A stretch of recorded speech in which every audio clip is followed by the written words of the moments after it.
नमस्कार। आप सबका एक बार फिर से स्वागत है।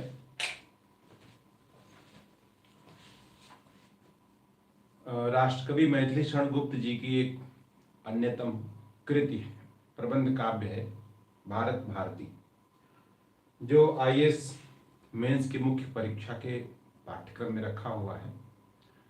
तो पद्य खंड की व्याख्या हम करा रहे हैं। उसी क्रम में भारत भारती का नंबर आ गया है।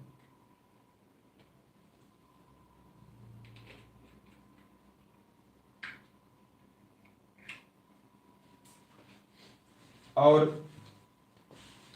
भारत भारती की कुछ व्याख्याएं हो चुकी थी। यहां पर हम अगला चरण लेकर के व्याख्या का आते हैं। एक सेकेंड। भारत भारती को इन्होंने 3 हिस्सों में बांट करके लिखा हुआ है: अतीत खंड, वर्तमान खंड और भविष्यत खंड। अतीत खंड, वर्तमान खंड और भविष्यत खंड। भारत भारती, भारती का तात्पर्य होता है आवाज, भारत की आवाज। जैसे विविध भारती, विभिन्न प्रकार की आवाज। भारत भारती, भारत की आवाज। भारती वैसे बोलते हैं सरस्वती को, वाणी, सरस्वती। सरस्वती और वाणी पर्यायवाची, इसलिए इसको आवाज कहते हैं।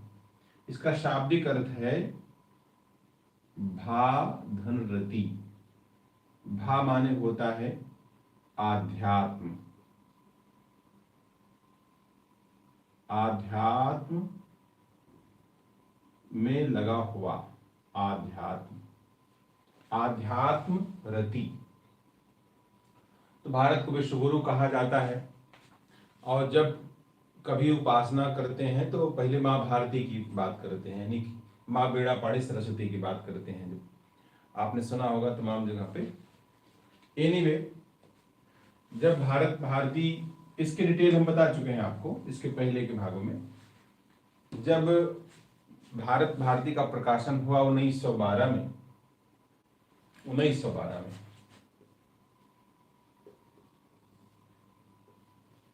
तो साहित्य जगत में एक नई क्रांति जैसी आई।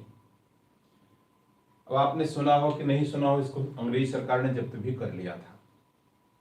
1914 में अगस्त महीने में सरस्वती पत्रिका में आचार्य महावीर प्रसाद द्विवेदी ने संपादकीय लिखा, इसके प्रकाशन की सूचना दी और बताया कि आने वाला समय होगा, उसमें इस कृति के प्रकाशन के बाद हिंदी साहित्य का जो जगत है वो इस भारत भारती का ऋणी रहेगा। और इसमें जागरण की जो भावना है और इससे बलवती होगी, बल पाएगी। ठीक है। तो भारत भारती के 3 खंड हैं: अतीत खंड, वर्तमान खंड और भविष्यत खंड। ये आपकी पुस्तक है। अब पूरी की पूरी पुस्तक आपके पाठ्यक्रम में है। तो अतीत खंड पर ही हम लोग चल रहे थे। अतीत खंड, अतीत खंड में ही एक शीर्षक है हमारे पूर्वज। हमारे पूर्वज यानी कि जो हमसे पहले हुए हैं और जिनकी गौरव गाथा का परिचय सिंधु की लहरियां, गंगा की लहरें और यमुना की लहरें देती हैं, ये नक्षत्र और आसमान देते हैं। तो उनका क्या अवदान और योगदान रहा है विश्व के लिए। उन पूर्वजों की कीर्ति का वर्णन अतीव अपार है।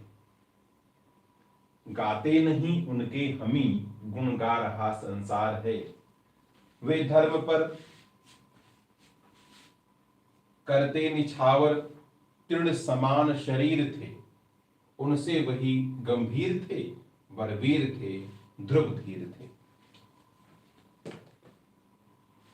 आज इसकी परीक्षा में संदर्भ, प्रसंग और व्याख्या लिखने के लिए आती है, यानी कि प्रसंग और व्याख्या। यह है 19, संख्या 19।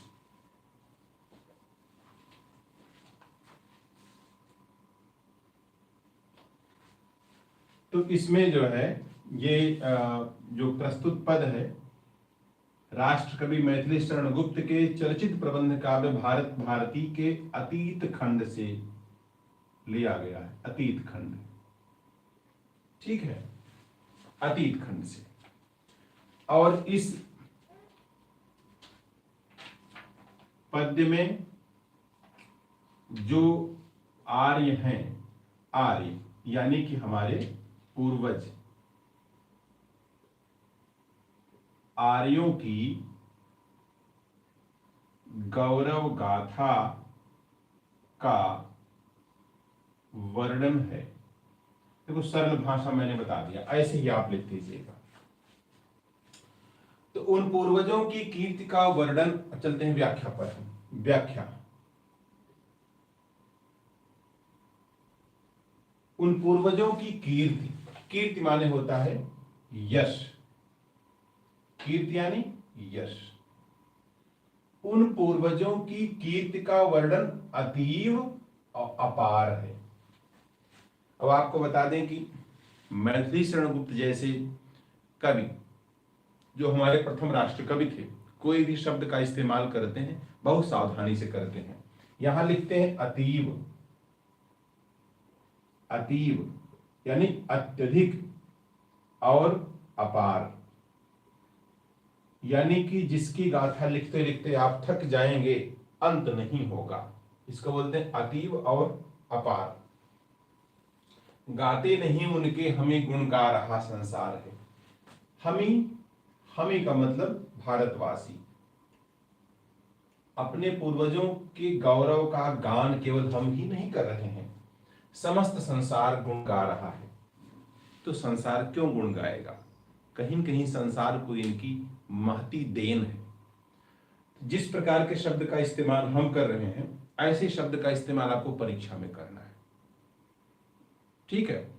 जैसे कि राष्ट्रकवि मैथिली शरण गुप्त जी प्रस्तुत पंक्तियों में भारतीय, हमारे पूर्वजों यानी आर्यों की गौरव गान, आर्यों का गौरव गान करते हुए कहते हैं, है ना, क्या कहते हैं कि उन पूर्वजों का यश अगर हम बताएं तो उसका वर्णन इतना ज्यादा होगा कि उसकी कोई सीमा नहीं है, अपार है और अतीव है।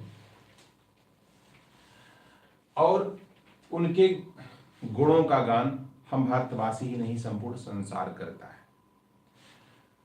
वे धर्म पर करते निछावर तृण समान शरीर थे, उनसे वही गंभीर थे, वह वीर थे, ध्रुव धीर थे। दो बिंदुओं का ध्यान रखिए इसमें। एक तो मैंने शाब्दिक अर्थ बताया, चलिए इसको देख लेते हैं। वे धर्म पर करते निछावर, धर्म पर न्यौछावर करते थे, शरीर तृण के समान। अब यहां पहला शब्द आया है धर्म, आप आराम समझो। धर्म, धर्म का मतलब हिंदू धर्म से नहीं था, न तो सनातन धर्म से था। धर्म का मतलब था कर्तव्य। यहां पर धर्म शब्द बना है ध्रि धातु से। धातु यानी क्रिया का मूल रूप। ध्रि माने होता है धारण करना, यानी कि धारयते, धारयते इति धर्म।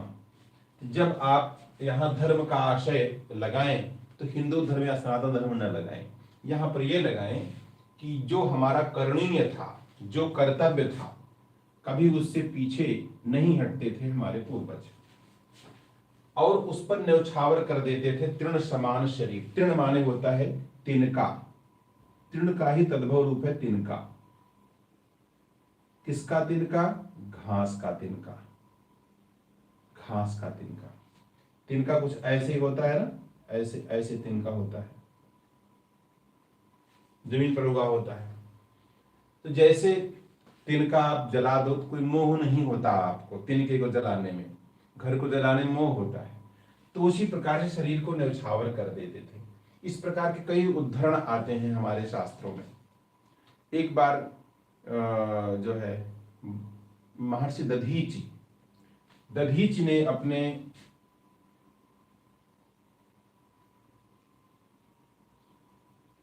तथा दधीचि ने दिया परार्थ अस्थि जाल भी, दूसरों के लिए अपनी हड्डियों का ढांचा दे दिया। कर्ण ने शरीर का कुंडल और कवच दे दिया। शिव ने अपना शरीर दे दिया, है ना, रंतिदेव ने दान कर दिया। तो यहां पर यह था कि करणीय पर, कर्तव्य पर शरीर को न्यौछावर कर देते थे, मोह नहीं करते थे। क्योंकि हमारी एक शिक्षा थी। क्या शिक्षा थी? कि हम शरीर में रहते, हम शरीर नहीं है। मम मानचो जीव लोके जीव भूतो सनातन, हम सनातन है। तो इनको शरीर से मोह नहीं होता था, उनसे वही गंभीर थे। यहां गंभीर शब्द, गंभीर का मतलब ये नहीं होता है जो सर लटकाए रहे। गंभीर का मतलब होता है गहरा, है ना, कि जो चिंतन की गहराई में हो, किसी भी चीज को मजाक में न ले। तो वे गंभीर थे और उनसे माने खुद के समान, माने उनका कोई तुलना नहीं थी किसी और से। और वरवीर थे। वरवीर का मतलब ऐसे वीर थे कि जिनसे कुछ सीखा जा सकता था। वर शब्द का मतलब होता है सीखना, वर्णीय, ग्रहण करना। तो वरवीर यानी ऐसे वीर थे जिनसे कुछ सीखा जा सके। और ध्रुव धीर थे। धीर माने धैर्य, और धृति माने होता है धैर्य। तो धृति दमो क्षमा स्तयम शौचम इंद्रिय निग्रह, धर्म का पहला गुण है धैर्य। और कैसा धैर्य था? ध्रुव यानी अटल। ऐसी तमाम कहानियां भारतवर्ष में पड़ी हुई हैं कि जहां पर धैर्य, कहते हैं आपत्काल पर रखिए चारी, धीरज धर्म मित्र अरुणारी। तो पहला गुण क्या है? धीरज यानी धैर्य। तो अब इसका देखो, ये शाब्दिक अर्थ है, शाब्दिक अर्थ, ठीक है। इसको अब सीखना पड़ेगा आपको, व्याख्या करने की पद्धति, खास करके आईएएस के स्तर पर। एक तो सरल बात हो गई। दूसरा, जब भी आप व्याख्या करें या आलोचना करें तो अपने कथन की पुष्टि अवश्य करें। आपको नंबर ऐसे नहीं मिलेगा इंटर हाई स्कूल की परीक्षा की तरह, आपको अपने कथन की पुष्टि करना पड़ेगा। जैसे मान लो आपने कीर्ति की बात की, तो किस चीज की कीर्ति है? जैसे कि गीता कृष्ण की देन है, संसार मानता है। राम की उदात्त भावना संसार मानता है। या कर्ण का दान संसार मानता है। ऐसे और अन्य उदाहरण आप लेकर के उसको पुष्ट कर सकते हैं उदाहरण के तौर पर। तो जो भी आप कहें उसको पुष्ट करें, ये बहुत जरूरी है। विवेचन क्षमता की परीक्षा होती है आपकी। जैसे यहां पर तृण समान शरीर न्यौछावर करने की बात आती है, तो आप दधीच का उदाहरण दे सकते हैं, या इस प्रकार उदाहरण दे सकते हैं, है ना। तो वीरता और धीरता का भी उदाहरण दे सकते हैं, ठीक है। आगे आप देखिए,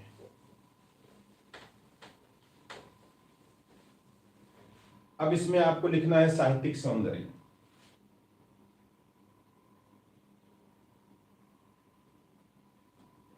साहित्यिक सौंदर्य या साहित्यिक सौष्ठव। सौष्ठव का मतलब होता है बनावट।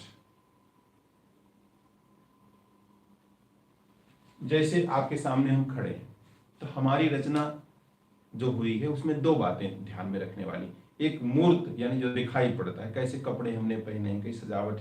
दूसरा एक अमूर्त, ईमानदारी कैसी है, गुण का जो पक्ष होता है। साहित्य में वैसे ही एक कला पक्ष होता है, एक भाव पक्ष होता है। जब हम सौंदर्य लिखते हैं, साहित्यिक सौष्ठव बनावट लिखते हैं, उसमें दोनों का ध्यान रखते हैं, कला पक्ष का भी और भाव पक्ष का भी। कला पक्ष का भी और भाव पक्ष का भी। कला पक्ष, भाव पक्ष। कला पक्ष का मतलब क्या है? इसमें किस तरह का अलंकार है अथवा किस प्रकार का छंद है। भाव पक्ष में जैसे रस है ना, जैसे रस है, ठीक है, या कोई संदेश है, या भाव साम्य है, इस प्रकार के बिंदु आप डाल सकते हैं। उदाहरण देते हैं जैसे आपको, जैसे कि ये पंक्ति आपके सामने है, इसमें सबसे पहले तो ये जो कवि है, कवि ने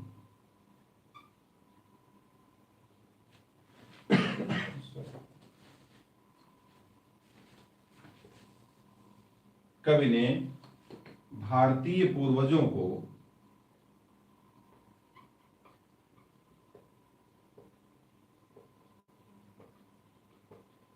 लोकोत्तर गुणों वाला बताया है। मतलब लोकोत्तर क्या है? उत्तर माने होता है बाद में, नहीं, संसार में जिनकी गाथा उनके रहने की बात भी गाई जाए, लोकोत्तर बोलते हैं। दूसरा अर्थ इसका होता है जो प्रायः अन्य स्थानों पर न दिखाई पड़े। ठीक है। दूसरी बात यहां लिखते हैं कि अतीव अपार, यानी कि जो भारतीय पूर्वज हैं उनके गुण कैसे हैं? अप्रतिम है, अनुपमेय है।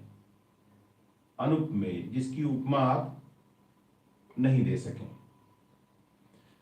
ठीक है, इसको आप क्रम से आप लिख सकते हैं। दूसरी बात, इन्हीं गुणों से समस्त संसार प्रभावित है।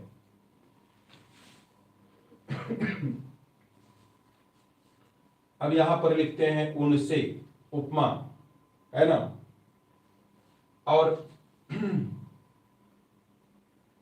वरवीर थे, ध्रुवधीर थे, अनुप्रास। देखिए, उपमा अलंकार एक होता है उपमेयोपमा, उपमेयोपमा अलंकार, जिसमें उपमेय उपमा दोनों, और अनुप्रास।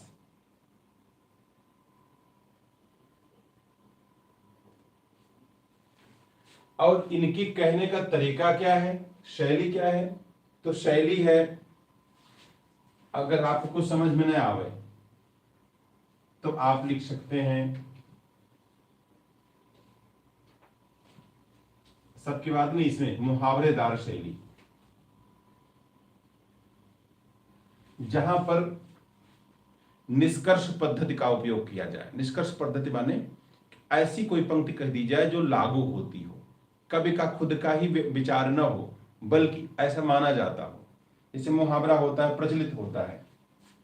अच्छा, दूसरी बात, इसको सजीव शैली कह सकते हैं, है ना, सजीव। मैंने इस तरह के शब्द का इस्तेमाल आप कर सकते हैं। ठीक है, आगे देखिए।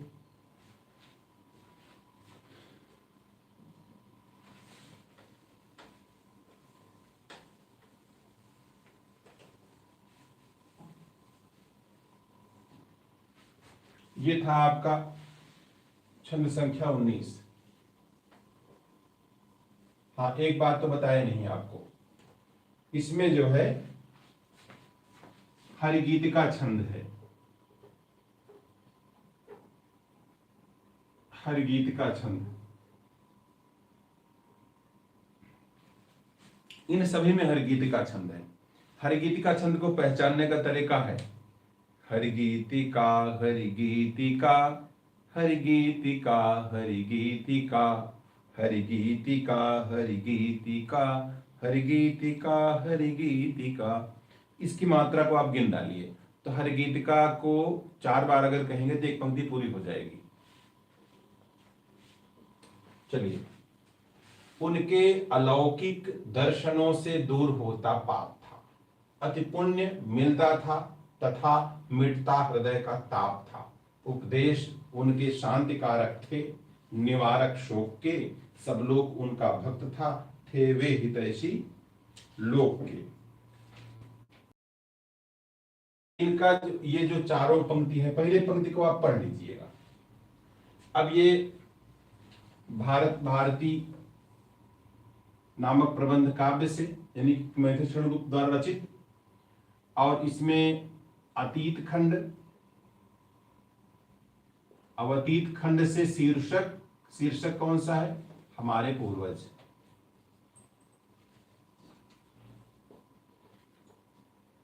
आप लोगों में एक दोष हम प्राय देखते हैं, आप लोग बहुत ऊबते हैं कि लंबा समय ज्यादा समय लगेगा, इसी को तो मेहनत कहते हैं।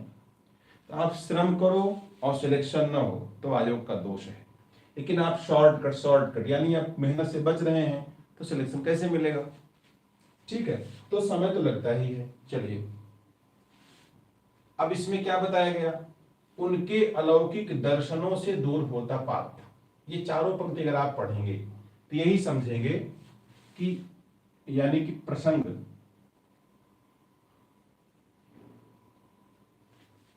कि इन पंक्तियों में यानी इस छंद में कवि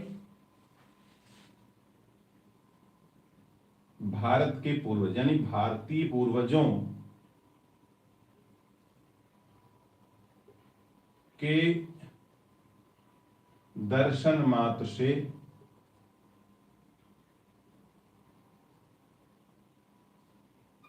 निष्पाप होने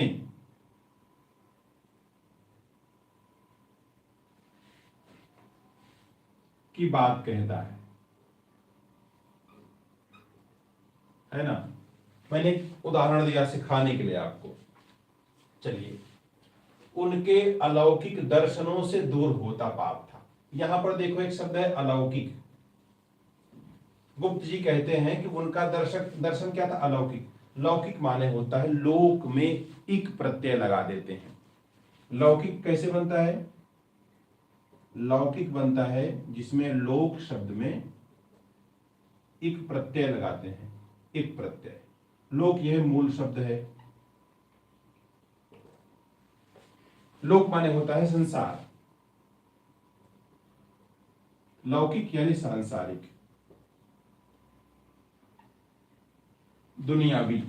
अलौकिक, जो अलौकिक या पारलौकिक आप कह सकते हैं, यानी कि ये जिनकी आभा मंडल जो होता है, आभा मंडल साइंस भी कहता है कि जिस चीज में जितना ताप होता है उतना ही ग्लो, चमक होता है। तो हमारे कर्म जो अच्छे होंगे, विचार अच्छे होंगे, तो एक आभा मंडल देवताओं के पीछे ऐसे से दिखाई पड़ता है राउंड राउंड फिगर में, है ना? इसको क्या बोलते हैं? आभा मंडल। तो हमारे पूर्वजों का आभा मंडल इतना सक्रिय था, इतना जो है मजबूत था, क्या बोलते हैं, प्रभावशाली था, कि उनके दर्शन अलौकिक होते थे, उनकी छवि अनूठी होती थी। ठीक है, तो इस छवि को देख करके मानो पाप दूर हो जाता था। इसीलिए कहते गंगे तव दर्शनात् मुक्ति है, हे गंगा जी आपके दर्शन से मुक्ति हो जाती है। तो ये बड़ा दर्शन बड़ा गूढ़ शब्द है, आप धीरे धीरे समझेंगे इसको।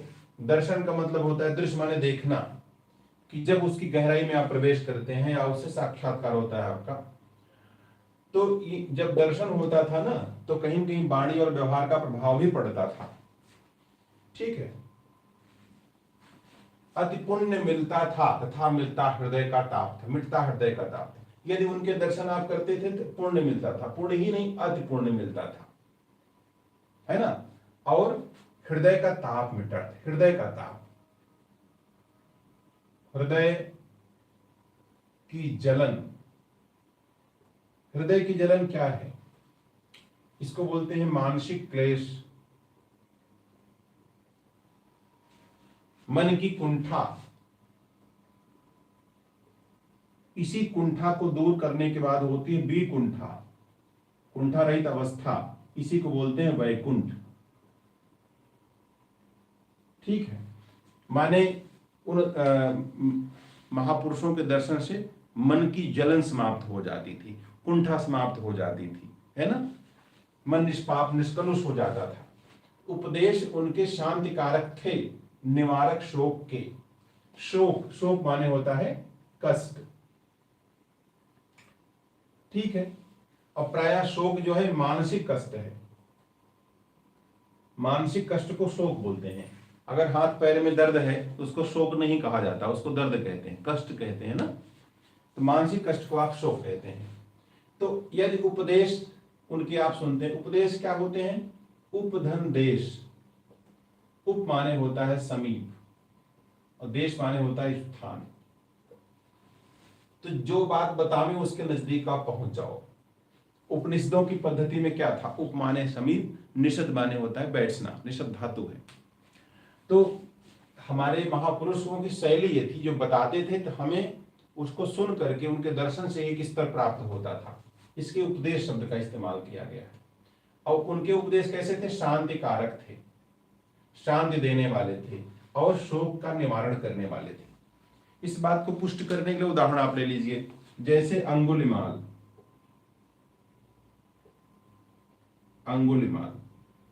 और महात्मा बुद्ध। अब एक बार एक कौशल प्रदेश में पधारे महात्मा बुद्ध। वहां के राजा थे प्रसेनजित। उसमें सम्राट बिंबिसार का शासन था। बिंबिसार मगध के सम्राट थे और प्रसेनजित जो है उनके वो थे, साले साहब थे। बिंबिसार के साले थे, जिन्होंने वासवी की शादी की थी अपनी बहन कोसला देवी की। तो उस समय जो है प्रसेनजित से मिलने के लिए वो जा रहे थे। वो मना किया गया था कि आप जंगल से मत जाओ। बुद्ध नहीं माने। अंगुलिमाल की आवाज आई, ठहरो। बुद्ध ने कहा, मैं तो ठहर गया, तू कब ठहरेगा? और यही वाणी क्या थी? कहते हैं कि उनके अलौकिक दर्शनों से दूर होता पाप था, अति पुण्य मिलता था तथा मिटता हृदय का ताप था। उपदेश उनके शांतिकारक थे, निवारक शोक के। उसके मन में जो पीड़ा थी, जो जलन थी, कहा कि मैं तो ठहर गया, तू कब ठहरेगा? उसने कहा, तुम कहना क्या चाहते हो? तो उन्होंने कहा, देखो वो एक पत्ता पेड़ का है, तोड़ डालो। तोड़ के ले आया। कहा, तुम फिर से जोड़ दो उसको। कहा, जोड़ नहीं पाऊंगा। कहा, जो तुम जोड़ नहीं सकते, तोड़ने का अधिकार तुमको नहीं है। यानी जब किसी को जीवन नहीं दे सकते तो मृत्यु देने का अधिकार नहीं है। और बस उसी से बदलाव आ गया उसके अंदर। इसी प्रकार सुखदेव और जनक जी का प्रसंग बताते हैं। जनक और जो है अष्टावक्र का प्रसंग बताते हैं। यानी कितनी वाणी में तेज होता था कि सुन करके उपदेश से क्या है, शोक का निवारण हो जाता था और शांति प्राप्त होती थी। और सब लोग उनका भक्त था। वे थे हितैषी लोग। यहां लिखे सब लोग, लोग नहीं लिखे हैं, लोक लिखे हैं, है ना। 7 लोग पृथ्वी के ऊपर, 7 नीचे, 14 लोग। और वैसे भी 3 लोग कहे जाते थे, स्वर्ग लोक, पाताल लोक और ये क्या बोलते हैं, भूलोक। और तीनों जमीन पर ही थे। आज का अमेरिका समझो पाताल, अब पहाड़ के तमाम इलाके स्वर्ग, और बाकी धरा भूमंडल। यानी कि संपूर्ण संसार उनकी बात मानता था।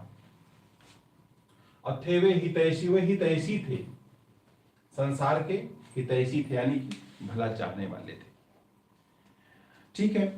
तो अब जो भी आप बताओ ना, उसका एक, अब हम तो समझाने के लिए बड़ा बड़ा बता रहे हैं आपको, वैसे आप अपनी बात को पुष्ट करने के लिए एक सम्यक उदाहरण भी आपको देना चाहिए। अब आते हैं साहित्यिक सौष्ठव, साहित्यिक बनावट।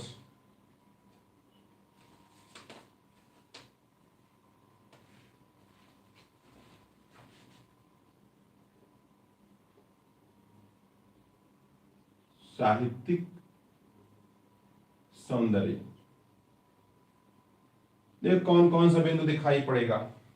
सबसे पहला बिंदु, इन्होंने भारतीय पूर्वजों के चरित्र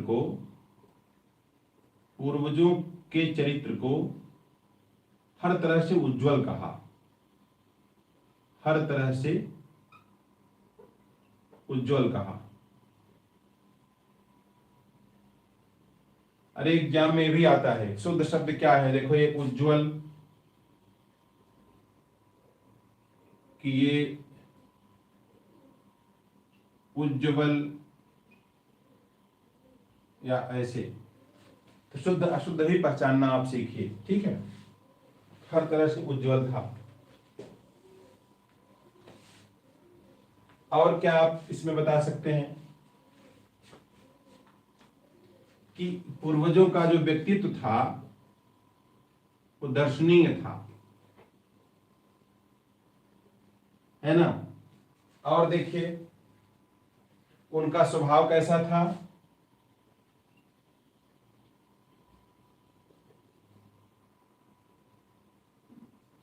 लोकहितकारी, अलंकार आप देखिए, एक तो हो जाएगा दीपक अलंकार, दीपक अलंकार, और हो जाएगा उल्लेख अलंकार, उल्लेख करना, चर्चा करना, उल्लेख अलंकार, और आपको अनुप्रास अलंकार भी प्राप्त होगा। फिलहाल ये मैंने बता दिया आपको ध्यान देने योग्य बात। और शैली कैसी है? शैली है वर्णनात्मक, स्तुतिपरक और सहज प्रवाही। ऐसे शब्द जो है आप अभ्यास करिए शब्दों को लिखने का। ठीक है, आगे बढ़ते हैं।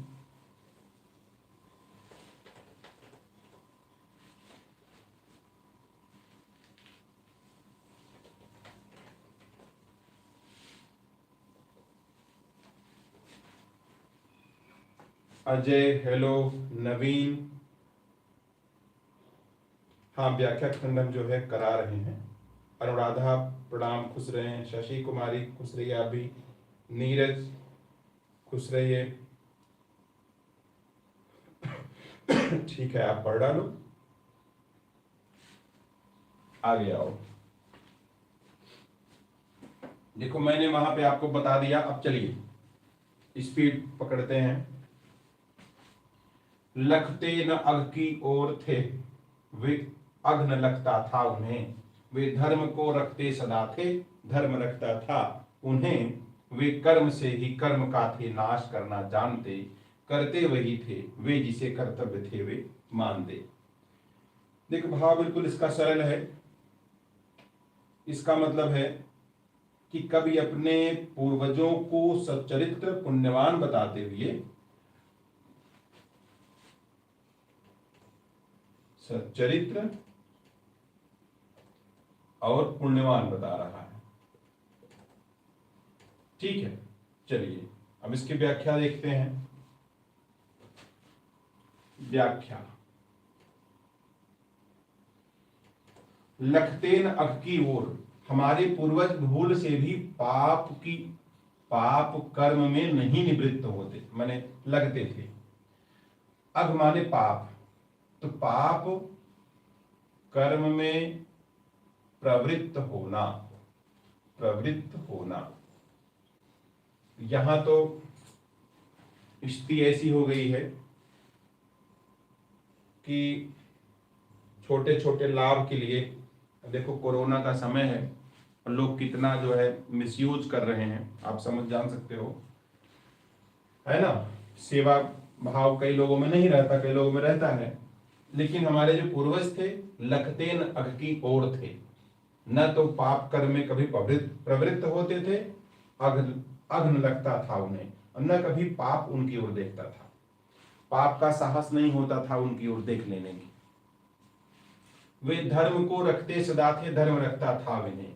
वे धर्म को रखते सदा थे, यानी कि धर्म को धारण करते थे। और धर्म का मतलब ही होता है जो धारण करने योग्य हो। यहाँ धर्म का मतलब होता है करणीय या कर्तव्य से, कि कर्तव्य पथ पर हमेशा चलते थे और कर्तव्य उन्हें धारण करता था।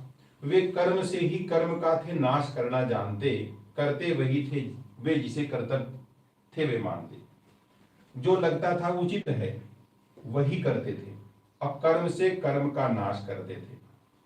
ठीक है, यहां पर का शब्द कई बार आया है, कर्म से कर्म का नाश करना, यानी कि अनुप्रास अलंकार, अनुप्रास अलंकार। तो कर्म से कर्म का, जैसे कांटा से कांटा निकलता है, तो यदि किसी कर्म से पाप संचित होता है तो किसी कर्म से पुण्य संचित होता है जो पाप का निवारण करता है।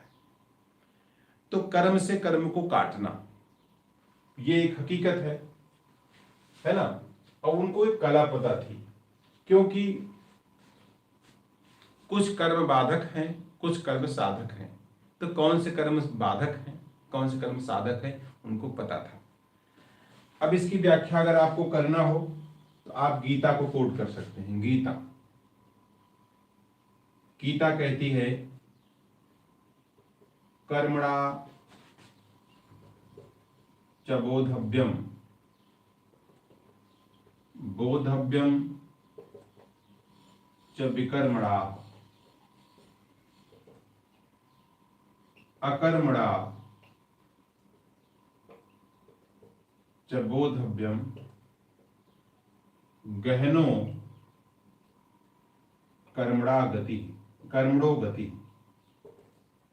श्रीमद् भागवत गीता।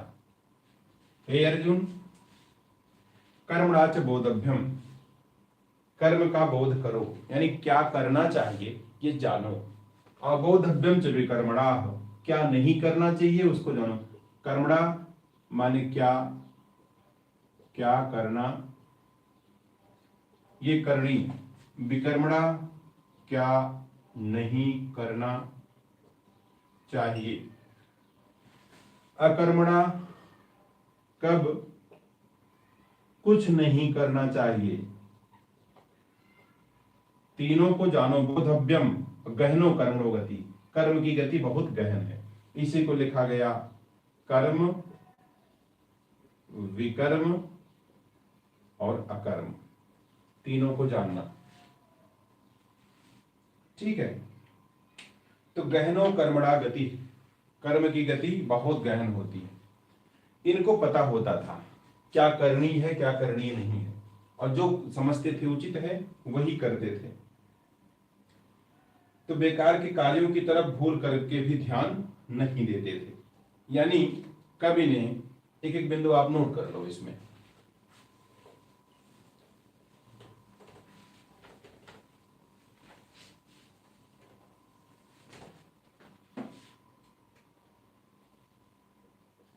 साहित्यिक सौंदर्य, कवि ने भारतीय पूर्वजों को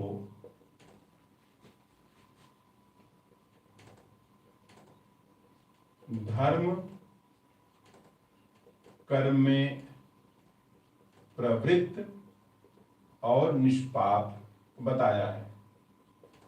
दूसरी चीज, उन्हें कहा है कि वे क्या है, मात्र कर्मनिष्ठ। ठीक है। और भारतीय कर्मवाद के अनुरूप व्यवहार करते हैं। ये क्या है, कर्म से कर्म का नाश, एक दर्शन है भारतीय कर्मवाद का दर्शन, कर्म से कर्म का नाश।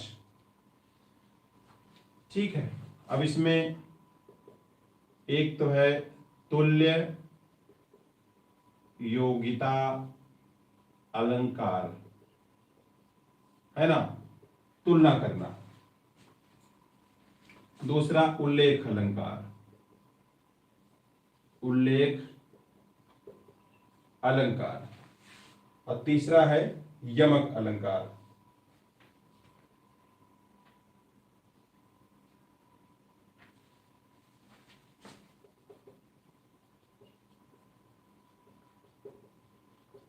यमक अलंकार, तुल्य योगिता अलंकार, उल्लेख अलंकार और यमक अलंकार।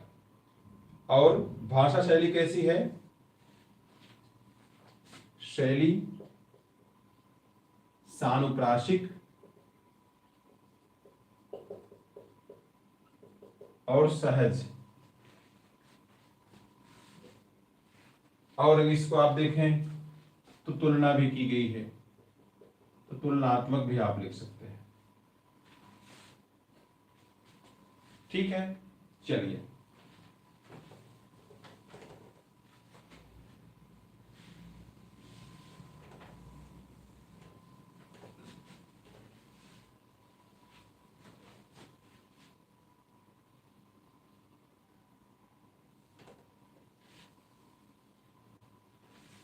वे सजग रहते थे सदा, वे सजग रहते थे। हाँ, और हर गीत का छंद है, सब में आप लिख देना।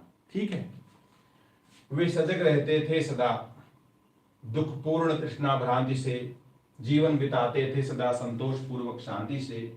इस लोक में उस लोक से वे अल्प सुख पाते न थे, हंसते हुए आते न थे, रोते हुए जाते न थे।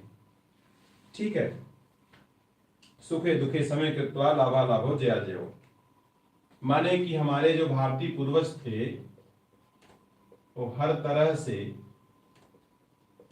सावधान थे, सतर्क थे और सुखी थे। ठीक है, इसी बात को बताते हैं वे। कहते हैं कि कवि कहता है कि संसार जो है दुखों का जाल है ना, संसार दुखों का जाल है। और बुद्ध कहते हैं कि तृष्णा ही जन्म का कारण है और जन्म ही दुख का कारण है। तो जो महापुरुष थे हमारे भारतीय पूर्वज, हमारे पूर्वजों की बात करते हैं, उनको ये बात ज्ञात थी। वे सजग रहते थे सदा, वे सावधान रहते। सजग यानी जगना, जागृत या सावधान। या निशा सर्वभूतानाम तस्याम जागृत संयमी, गीता कहती है या निशा, आप साथ में इसको लिख सकते हैं, सर्वभूतानाम तस्याम जागृति संयमी। गीता, सभी प्राणी मोह रूपी रात्रि में सो रहे हैं। मोह निशा, मोह रूपी रात्रि, और तस्याम जाग, उसी में संयमी पुरुष जागता है। मोह निशा सब सोवन निहारा, देखत सपन अनेक प्रकारा। तो वे सजग रहते थे सदा और सदा, और दुखपूर्ण तृष्णा भ्रांति से, तृष्णा से और भ्रांति से। भ्रांति यानी भ्रम, तृष्णा यानी इच्छा। जयशंकर प्रसाद जी ने लिखा हुआ है, अधिकार सुख कितना मादक किंतु सारहीन है, अपने को नियामक समझने वाली बलवती स्पृहा उससे बेगार कराती है। बलवती स्पृहा, स्पृहा तृष्णा बेगार कराती है, बहुत समय नष्ट होता है उससे, और ये उस तृष्णा से और भ्रांति से बचे रहते थे। जीवन बिताते थे सदा संतोष पूर्वक शांति से। सदैव अपना जीवन किस प्रकार बिताते थे? संतोष पूर्वक और शांति से। देखिए दोनों दो शब्द हैं, ठीक है। संतोष यानी समतोष, समधनतोष, तोष माने होता है संतुष्टि, सम माने बराबर, यानी सुखे दुखे समय कृत्वा। अब यहां पर आप इसको जोड़ सकते हैं, सुखे दुखे समय कृत्वा, लाभा लाभो से जोड़ दो, लाभा लाभो एक में है, लाभ अलाभ, लाभा लाभो जया जयो।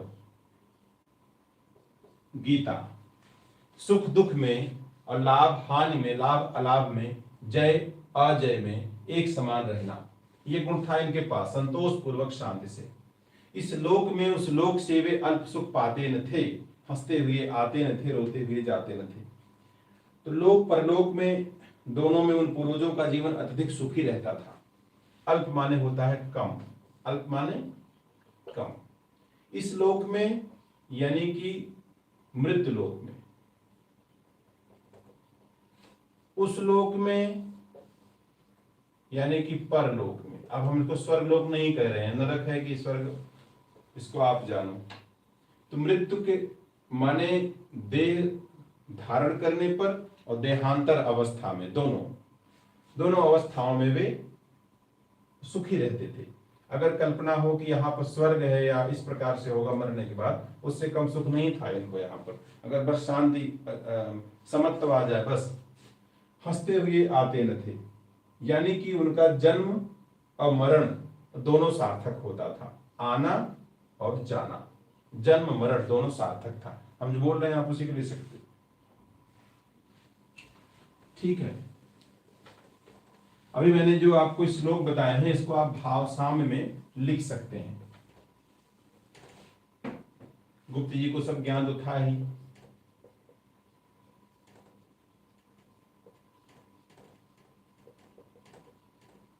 साहित्यिक सौंदर्य, पहला बिंदु, तृष्णा और भ्रांति को कवि ने दुखों का मूल कारण बताया है। तृष्णा व भ्रांति को कवि ने दुखों का मूल कारण बताया है। दूसरा बिंदु, तृष्णा भ्रांति के प्रति सजग ही लोक परलोक सुधार पाता है।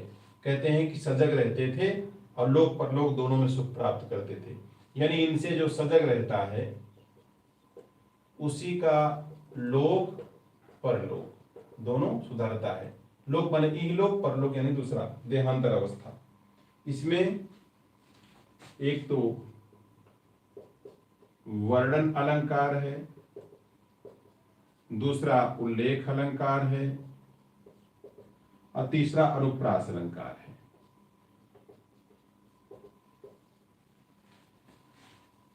ठीक है। अब भाषा शैली जो है उस विषय के अनुकूल ही है। आगे आइए।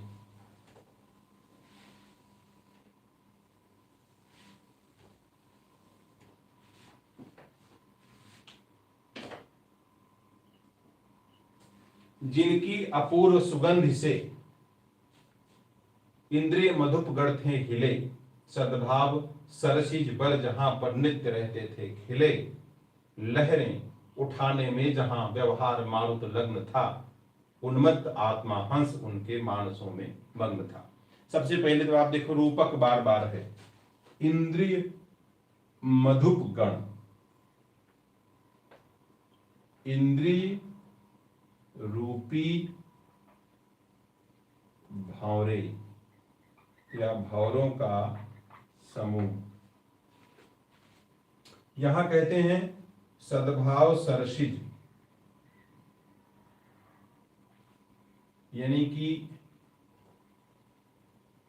सद्भावना के कमल। यहां कहते हैं व्यवहार मारुत, यानी सद्व्यवहार की हवा। फिर इधर कहते हैं आत्मा हंस,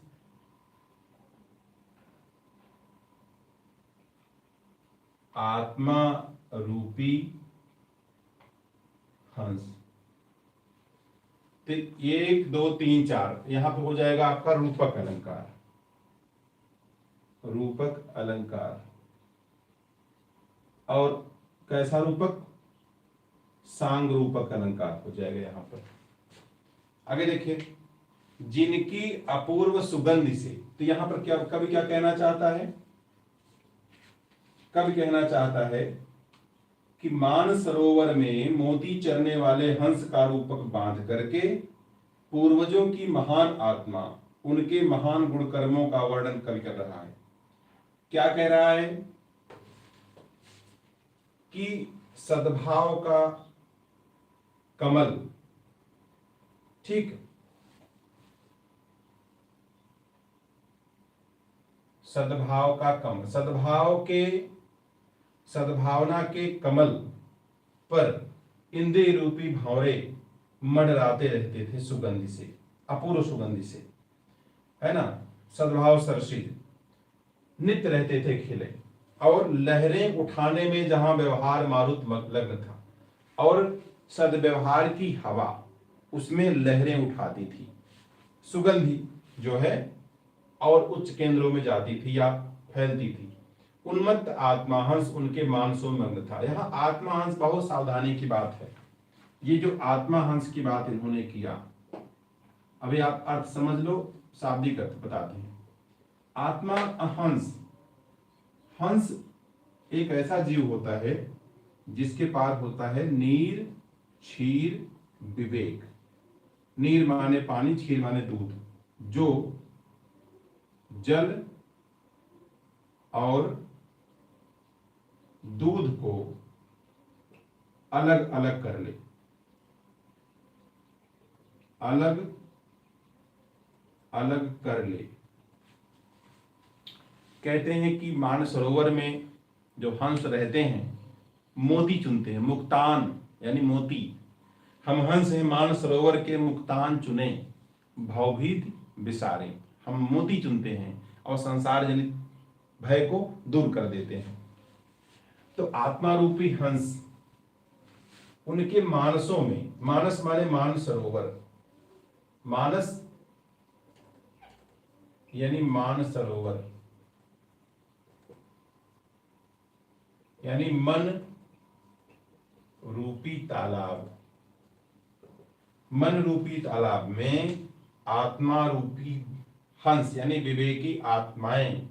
विवेकी आत्माएं कौन थी? ये थी हमारे पूर्वज जो शरीर छोड़ देते हैं, विवेकी आत्माएं। वे उनके मन में रहती थी। भाव क्या है? भाव यह है कि यदि हम अपने विचार में रखें गलत क्या है सही क्या है, पूर्वजों ने क्या कहा है, तो गलत नहीं होने पाएगा। तो उनके विचारों को, उनके उपदेशों को मन में रखना, ठीक है। तो ये मान सरोवर है, इसमें सद्भाव के कमल हैं, उसमें इंद्रिय रूपी भंवरे मंडरा रहे हैं और सद्व्यवहार की हवा जो है उनको हवा दे रही है, उसमें लहरें उठा रही है। चलो इसको साहित्यिक शब्दों में हम समझते हैं। हमारे पूर्वजों के चरित्र एवं स्वभाव में सद्भाव रूपी सुंदर कमल हमेशा खिले रहते थे। उनकी अनोखी सुगंध से आकर्षित होकर इंद्रिय रूपी भंवरे हमेशा उनके साथ हिले मिले रहा करते थे। अर्थात सभी इंद्रियां सद्भाव के अनुकूल उचित एवं कर्तव्य कर्म ही किया करती थीं। सद्व्यवहार रूपी पवन जिस मन रूपी मानसरोवर में हमेशा लहरें अर्थात भाव की तरंगें, भावावलियां उठाने में या मतलब उनको उठाने में मग्न रहती थी या पवन मग्न रहता था। पूर्वजों की आत्माएं, आत्माहंस लिखा है, आत्मा रूपी हंस हमेशा उसी मानसरोवर रूपी मन में मग्न रहा करता था। भाव यह है पूर्वज आत्मलीन रहने वाले विचारवान व्यक्ति थे।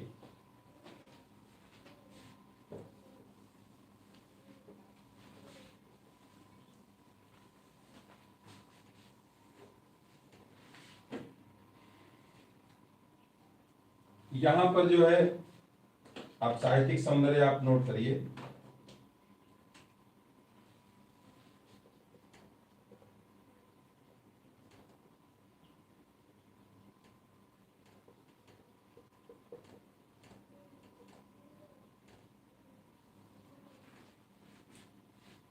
एक एक बिंदु आप नोट करिए। जैसे कवि ने आत्मा और हंस की व्यवहार गुण तुलना की है। आत्मा व हंस की तुलना है और व्यवहार को देखते हुए इसको बोलते हैं व्यवहार गुण तुलना। दूसरा, इंद्रिय मधुपगढ़ और सद्भाव सरसित, ये सार्थक पद हैं, इनमें रूपक अलंकार नहीं था, सांगरूपक अलंकार। और सुगंधी यहां पर भावना का प्रतीक है। सुगंधी भावना का प्रतीक।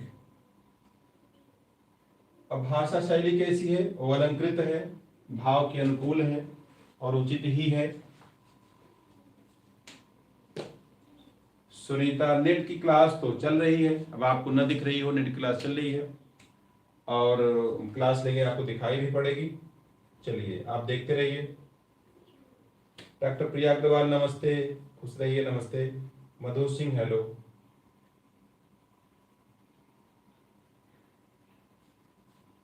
तो फिलहाल यहीं पर लेते हैं विराम। इसकी व्याख्या हो गई पूरी। मैंने कुछ सिंपल सी बातों को सिखाने का प्रयास किया और यूपीएससी का संपूर्ण पाठ्यक्रम और व्याख्या खंड इनको आप पढ़ना चाहें तो आप संपर्क करें।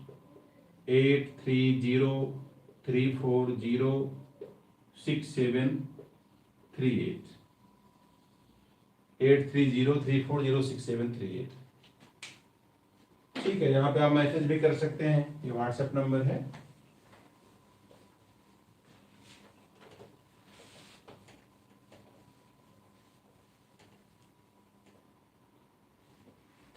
तो आप लोग अपना ख्याल रखिए, पढ़ाई करिए और मिले हुए समय का अधिकतम इस्तेमाल करिए।